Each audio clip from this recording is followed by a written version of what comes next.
Olá, meus amigos, muito boa tarde. Mais uma vez estou aqui diante de vocês. Primeiro para agradecer a Deus e a você, meu irmão, minha irmã, que dá seu like, seu dislike e faz seus comentários. Muito obrigado mesmo. Se ainda não se inscreveu no canal, corre e se inscreva.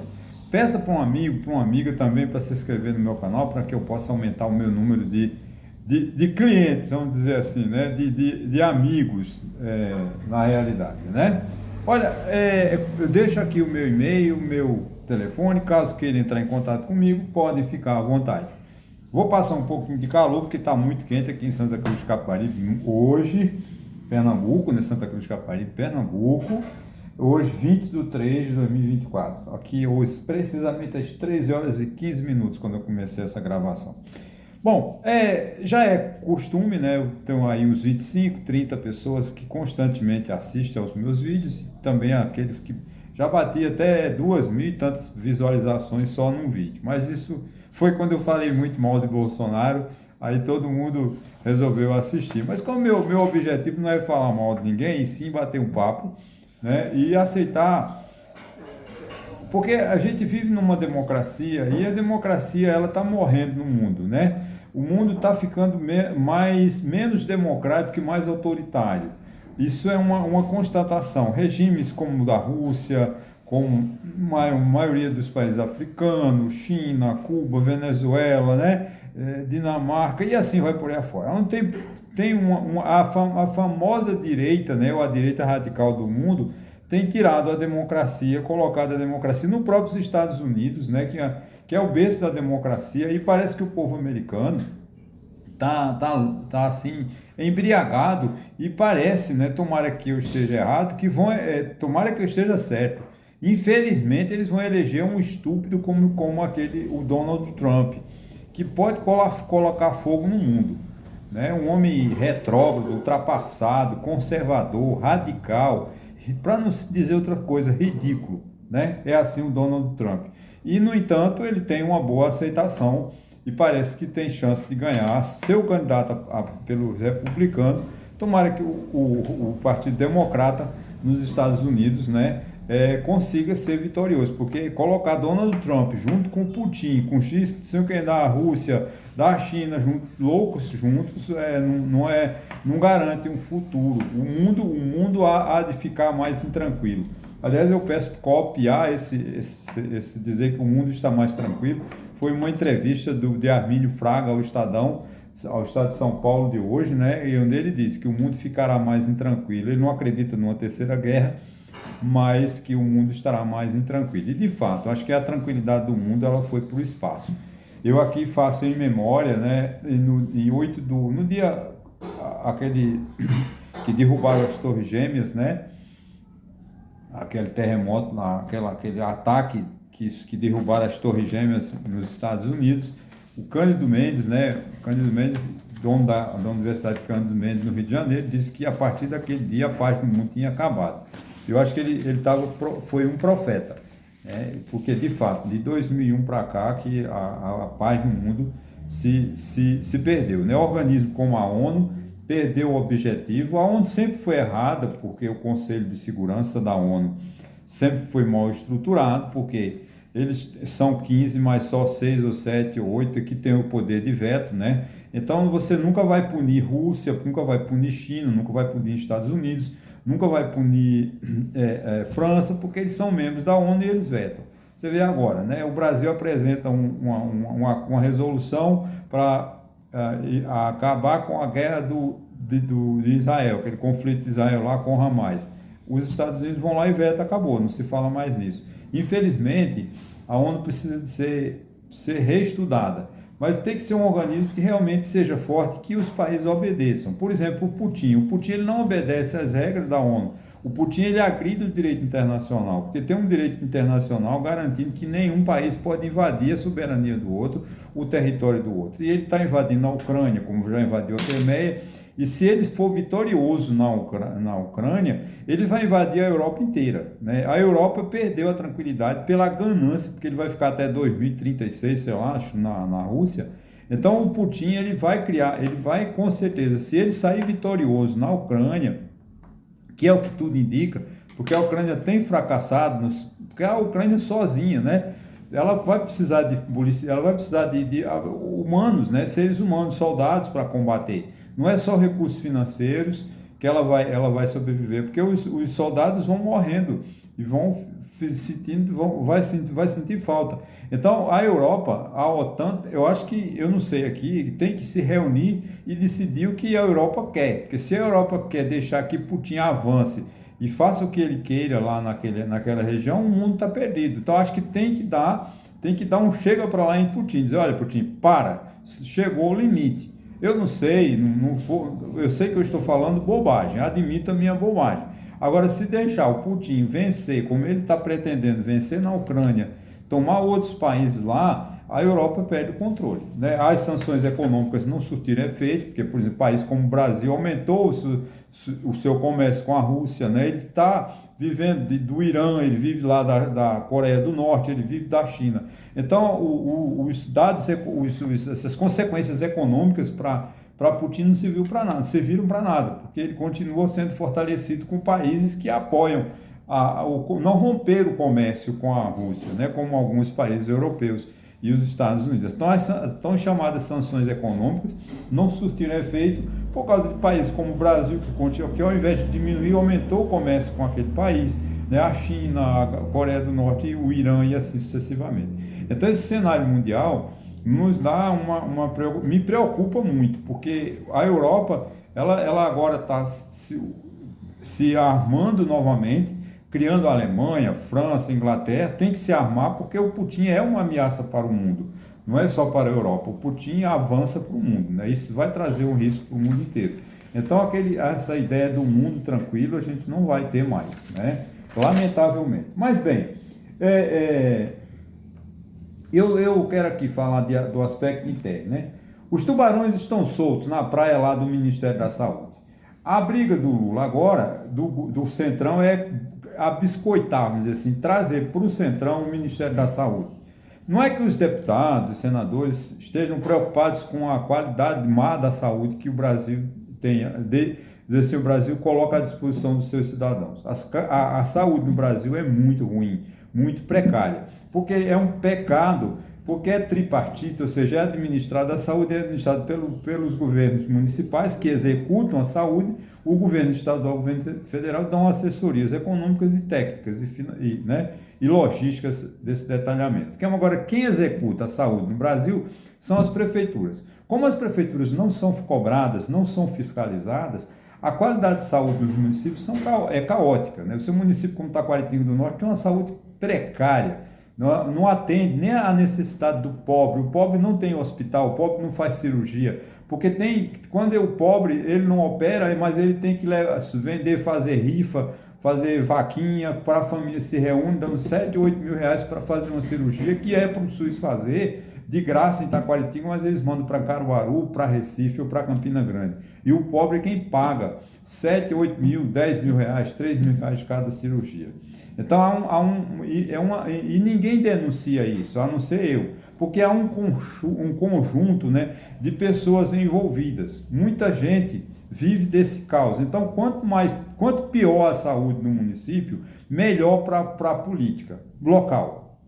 Por isso que eu não gosto de falar de política local, por isso. Eu estou até temeroso de falar isso, mas eu preciso de falar porque vai se coadunar com o meu ponto de vista. Então, o que acontece? Os deputados estão em cima, né, querendo tirar a Anísia Trindade, que é uma pessoa muito competente, uma senhora muito bem formada, foi muito importante no período da Covid, ela assumiu a defesa da ciência, né, combateu inimigos da ciência, como Bolsonaro, como Pazuello, que foram assassinos, né? Eles tentaram contra a vacina, eles queriam que o povo morresse à míngua, né? Que Bolsonaro queria que o povo morresse à míngua, né? Da Covid-19, porque ele não acreditava na vacina, desmoralizou as vacinas. Se não fosse pessoas como a Anísia Trindade, como a doutora Anísia Trindade, morremos 700 mil, tínhamos morrido para mais de 5 milhões de pessoas. Então, a doutora Anísia Trindade é a pessoa certa no lugar certo. Pena que os políticos são errados. Quem tira a Anísia Trindade do Ministério da Saúde não quer o bem do Brasil, quer o final, quer o fim do Brasil, quer o caos do Brasil. Ela está fazendo uma boa gestão? Não estou. Acho que ela não está. pecou na dengue, a questão da dengue está afetando principalmente regiões do Sudeste, como São Paulo e Rio de Janeiro, mas ela é uma pessoa competente e ela devia ficar no Ministério da Saúde. Mas, infelizmente, até quando ela vai ficar, não sei, porque a pressão é muito forte, o presidente Lula com certeza vai ter que abrir mão e demiti-la, né? Para atender a Arthur Lira e companhia, né? A crise é grave no governo, e as pessoas, mas ninguém está tentando mostrar a crise, né?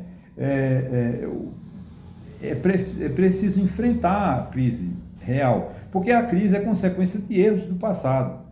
Não é porque o governo Lula foi omisso, que o governo Lula não está fazendo nada. Não, porque ele não resolve os problemas do passado, entendeu? Ontem ele fez uma reunião, né, dia 19/3, fez uma reunião com todos os ministros, né, são 38 ou 39 ministros, nem sei quantos. Realmente só tem que se reunir uma vez por mês, porque não dá para ele reunir, conversar individualmente, né? A reunião ministerial foi para responder para tentar responder, essa famosa reunião de ontem, foi para tentar responder à queda da popularidade de Lula. A aprovação do governo Lula está caindo. Mas esse não é falta, o governo o governo não está mostrando serviço, porque ele não fez, de fato. Não fez porque ele não tem como fazer, não tem recurso para isso, né? A gente tem que entender que o país é um país, as finanças do Brasil são muito precárias. Eu vou aqui citar, né, Campos Salles, né? Governou em 1894, 1898, se eu não estiver equivocado, o governo de Campos Salles, e ele dizia, né, uma das frases de Campos Salles é: se o presidente da República no Brasil foi eleito e passar 4 anos não fizer nada, mas cuidar das finanças, do caixa do tesouro, já faz muita coisa. Então o que acontece? Ninguém cuida do tesouro. O déficit público é muito grande, o gasto brasileiro é muito grande, então o Estado é forte, o Estado é enorme, ele não funciona pela grandeza do Estado, muito emprego público, muito ministério, muita empresa estatal que não serve para nada, mas que ficam lá porque é cabide de emprego de muita gente, né? Esse é o grande problema, os problemas no Brasil são esses, né? Eu confio nas estatísticas, né, do IBGE, da Fundação Getúlio Vargas, desses institutos, né, e eles nos dão estatística. Por exemplo, o Brasil cresce de 80 para cá, o Brasil estagnou na sua economia, e ninguém faz nada para aumentar o índice, o PIB, né, o Produto Interno Bruto. Agora, por que o PIB não cresce? Por causa dos gargalos, não tem estrutura, não tem infraestrutura energética, não tem infraestrutura de rodovia, não tem infraestrutura de ferrovias e assim. Questão de esgoto, saneamento, por exemplo, fundamental. Eu estava lendo essa semana a questão do saneamento básico, que é fundamental para a saúde do povo brasileiro. Só nós vamos chegar se mantiver, né, os investimentos atuais em saneamento básico, mesmo com o setor privado ingressando nesse setor, né, só vamos atender às necessidades daqui a 170 anos. Então veja como o Brasil está atrasado. E quanto menos saneamento básico, mais doenças nós teremos. Porque saneamento básico, esgoto de saneamento básico é fundamental para melhorar a qualidade de vida das pessoas, né? O governo tem um plano lá, o PAC, mas ele não deslancha, porque ele não tem recurso para isso, né? Ele tem a nova indústria, 300 bilhões, da onde ele vai tirar esse dinheiro para investir? E vai investir em setores, será que esses setores que ele está investindo realmente são os principais setores que dão uma dinâmica na economia, que geração de emprego? Não acredito, mas não vou entrar nesse detalhe, né? Agora tem o programa da escola, está pagando R$200 para o adolescente ficar na escola. Tem adolescente que está indo para a escola só por causa de R$200. Parece que agora esse mês, em abril ele começa a pagar primeiro. Tomara, né? Que não resolve o problema da educação, mas ele está dizendo que tem que incentivar, dar um bônus, uma caderneta de poupança, para quando o adolescente terminar o ensino médio, sair com acho que R$2.000, R$3.000. Tomara. Não é uma medida, não vai resolver o problema da educação, mas é alguma coisa, né? Lula reconhece que fez menos do que prometeu. É claro. Primeiro porque Lula, quando ele prometeu, ele não foi eleito com programa de governo. Ele não apresentou proposta de governo. Eu votei em Lula, mas sabia que ele não tinha proposta de governo. Agora, ele disse no discurso de vitória que ia governar para todos os brasileiros, mas ele tomou posse e até agora ele só governa para ele, para o PT. Ele não está governando para o Brasil, está governando para o Partido dos Trabalhadores. Né? Ele tem dificuldade de entrar no campo evangélico. Claro, ele não vai crescer, porque o evangélico ele já tem um discurso pronto, o pastor já doutrinou, já fez o Brown esqueci como é lavagem cerebral, em inglês esqueci a frase. Lavou cerebral, fez lavagem cerebral no crente. O crente vai para a igreja acreditando no discurso do pastor, e o pastor colocou o Bolsonaro no altar. Tiraram Jesus Cristo e botaram o Bolsonaro, porque o Bolsonaro tem um discurso que a igreja evangélica aceita, que é contra os homossexuais, contra o casamento homossexual e assim sucessivamente. Bolsonaro nunca foi, nem será defensor da família. Se Bolsonaro fosse defensor da família, ele não teria falsificado a carteira de vacinação da filha dele, como está provado que ele foi indiciado ontem pela Polícia Federal porque falsificou a carteira de vacinação da filha. Se ele defendesse a família, ele não falsificava, porque qual é o interesse de Bolsonaro? Vacinar a filha, proteger a filha. O que ele fez? Falsificou a vacina para não, ou seja, a filha foi manobra, né, para ele. Eu vou falsificar a vacina da minha filha, mas ela não toma vacina. Quer dizer, ele prejudicou a filha dele. Se a filha dele tivesse pegado Covid, podia ter morrido. Então, Bolsonaro nunca foi defensor da família. Bolsonaro nunca defendeu os evangélicos. Bolsonaro só defende ele. Ele só pensa nele. É um individualista, é uma pessoa extremamente egoísta, só pensa nele. Até eu não vou deixar de falar mal de Bolsonaro, porque falar mal de Bolsonaro é bom para ele, né? Bolsonaro ele precisa desse sangue, desse ectoplasma, dessa coisa horrorosa. Porque quanto mais ruindade eu falar de Bolsonaro, mais alegre ele fica. Então eu vou deixar falar mal de Bolsonaro para ele ver se ele melhora, né? O governo pegou essa briga, né? Com o Banco Central. Veja bem, a política monetária, ela depende da política fiscal, tá? E quem defende a política fiscal é o governo. O governo federal gasta mal. O governo Lula não quer seguir o orçamento do déficit zero para 2024. Ele está lutando para ver se quebra esse paradigma e gasta além do que arrecada. E quem gasta além do que arrecada, a tendência é quebrar. Não adianta, né? Então o Banco Central não baixa a taxa de juros porque não quer. Não. O Banco Central não baixa a taxa de juros porque as situações econômicas do país não permitem. Ora, como o Lula quer que o Banco Central reduza a taxa de juros, mas se todo dia ele está tomando emprestado, vendendo títulos do governo a 10%, 12% para pagar em 2035, 2040.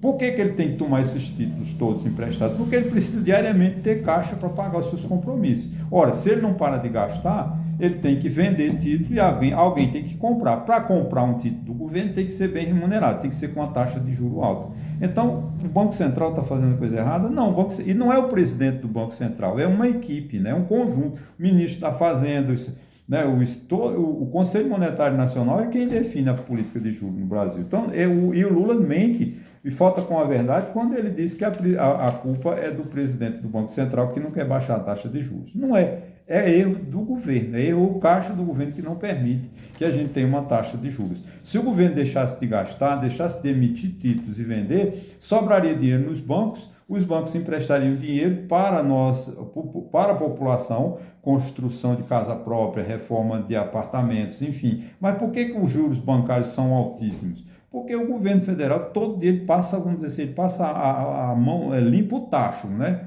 Nos cofres dos bancos, dizendo, me dá tanto que eu te emito título para te pagar em 2035 e 2040.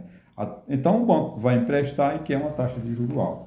Então, gente, para reduzir despesas, é preciso fazer reformas administrativas, reformas da Previdência, que ninguém está defendendo isso, né? Porque a reforma da Previdência, a gente tem que entender que com 5 trilhões de déficit da Previdência Social, país nenhum vai para frente.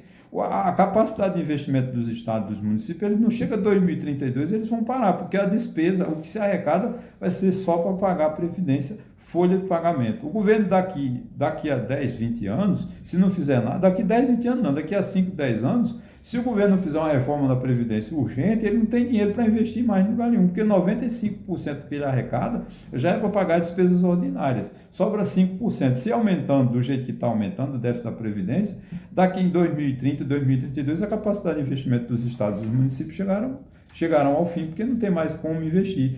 E o investimento tem sido reduzido ao longo dos anos, contribuindo, sem dúvida, para a diminuição da queda de inflação. Então, o governo Lula, se ele quiser que a população volte a acreditar nele, volte a aprovar, ele tem que falar a verdade para o povo, trabalhar e resolver problemas do passado. O déficit da Previdência, essa reforma tributária que vai ser uma das mais caras da história do Brasil, não vai ser. Essa reforma tributária é uma enganação. Ela vai entrar, parece que em vigor em 2032, 2033, e só em 2070 é que ela vai ser totalmente efetivada. Mas ela não vai resolver, ela vai aumentar demais os impostos. Por quê? Porque ele está dando demais para os pastores, para os evangélicos, né? Dando isenções, imunidades para os pastores evangélicos. Quem vai pagar essa conta? O trabalhador, o povo, né? Ele dá tudo para a igreja evangélica. Agora, não adianta Lula fazer acordo com os evangélicos. Lula não tem penetração no mundo evangélico. Porque não adianta ele fazer um acordo com Edir Macedo. Edir Macedo não vai falar para o fiel que vai à igreja de Edir Macedo. Né? Porque o Edir Macedo está tranquilo, ele vai continuar com o mesmo discurso. Então, para ter aprovação no mundo evangélico, tem que fazer alguma coisa para o povo. Né? E ele não está mais fazendo para o povo. Ele não tem Bolsa Família, o Bolsa Família já está em um processo, já é consolidado, ninguém se preocupa mais com Bolsa Família. Ninguém lembra mais que foi o Lula que deu Bolsa Família, porque ele já está consolidado na vida daquela pessoa. Então, quem ganha 600, 700 reais por mês de Bolsa Família, já não está mais preocupado que foi Lula, não. Para ele tanto faz. No tempo do tempo do Bolsonaro também tinha. Entendeu? Então, porque esse processo de Bolsa Família vem em longo prazo. Então, é preciso que o governo converse com a população, converse com o povo, mostrando essa realidade, que a saúde nos municípios é péssima, que não tem médico no SUS, que o SUS aqui no Nordeste não funciona. Ele ainda tem uma grande recepção no Nordeste por causa do Bolsa Família, que é uma geração de muita pobreza, uma região de muita pobreza. Mas daqui a pouco essa região do Nordeste começa a não aprová-lo, pela fragilidade, pela forma como está a administração pública brasileira.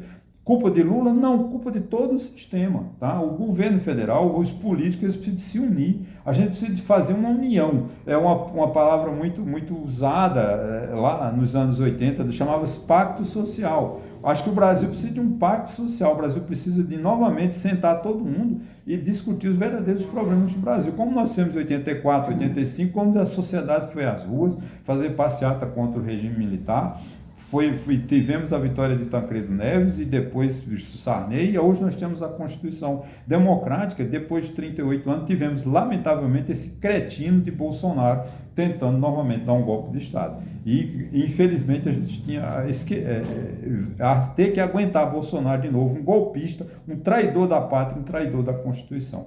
Ok, gente? Espero ter reflexo, permitir que a gente faça uma reflexão. Porque os problemas, se Lula quiser que tenha aprovação, ele tem que conversar com o povo, mostrar ao povo as suas dificuldades, as pressões políticas que ele está recebendo, as ameaças que ele está recebendo do Centrão para que ele distribua dinheiro à vontade para deputados e senadores, deixando o povo morrendo de fome, deixando o povo sem saúde nos hospitais. Ok? Muito obrigado e até a próxima.